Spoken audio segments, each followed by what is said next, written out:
오늘은 책 철학적 사고로 바라보는 주식 투자에 담긴 한 편의 이야기를 함께 읽어보겠습니다. 첫 번째 장, 생각보다 쉬운 첫걸음에 담긴 이야기 중 목표의 기준도 있다 라는 이야기와 함께 해보겠습니다. 목표의 기준도 있다. 대부분의 사람들은 처음부터 목표를 세운다. 얼마를 벌고 싶은지, 어느 정도의 수익을 기대하는지, 어떤 수준까지 성장하고 싶은지에 대한 생각은 자연스럽게 따라온다. 문제는 목표가 있느냐 없느냐가 아니라 어떤 기준으로 세워졌느냐에 있다. 목표에는 분명 기준이 존재한다. 그리고 그 기준은 사람마다 다르다.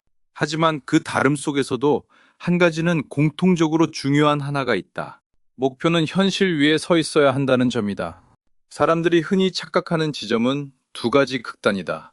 한쪽은 지나치게 높은 목표이고 다른 한쪽은 현실적으로 쉽게 달성 가능한 낮은 목표다. 예를 들어 워런 버핏처럼 되겠다거나 BNF를 넘어서는 투자자가 되겠다는 식의 목표다. 이런 목표는 방향성을 줄 수는 있지만 실제 행동의 기준으로 즉시 기능하기는 어렵다. 오히려 지나치게 먼 기준은 사람을 쉽게 지치게 만들고 결국 중간 과정에서 포기하게 만든다. 현재의 과정이 아니라 높고 먼 결과만 바라보게 되면서 꾸준함이 사라지기 때문이다. 반대편에는 너무 낮은 목표가 있다.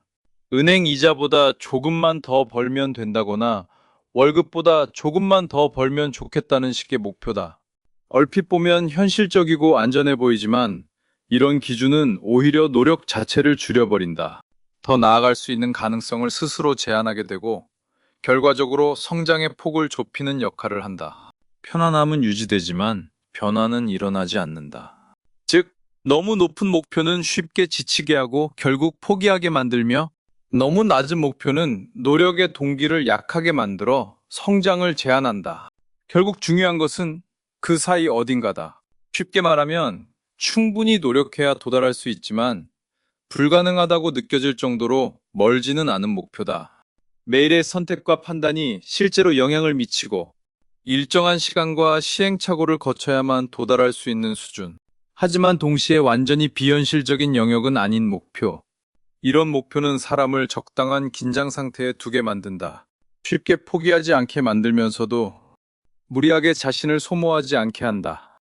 결국 목표라는 것은 숫자 자체가 아니라 자신의 위치와 성향, 감당할 수 있는 리스크, 그리고 삶의 속도까지 포함한 종합적인 기준이다. 그래서 목표는 높아야 하지만 현실을 벗어나서는 안 되고 현실적이어야 하지만 스스로를 가두어서도 안 된다. 투자에서 중요한 것은 얼마를 벌 것인가라고 묻기 이전에 어떤 기준으로 그 목표를 설정했는지가 중요하다. 그리고 그 기준이 적절할 때 목표는 단순한 바람이 아니라 실제로 행동을 지속시키는 구조가 된다. 오늘 함께한 이야기가 작은 생각의 계기가 되었기를 바랍니다. 책, 철학적 사고로 바라보는 주식 투자는 단순히 정답이나 특정한 투자 방법을 이야기하려는 책이 아닙니다. 투자는 결국 시장을 이해하는 동시에 자신을 이해해가는 과정일지도 모릅니다.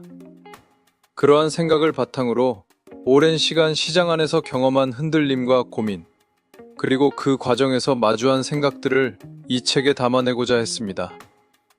책의 전체 내용이 궁금하시다면 고정 댓글의 링크 또는 검색을 통해 확인해 주세요. 시청해 주셔서 감사합니다.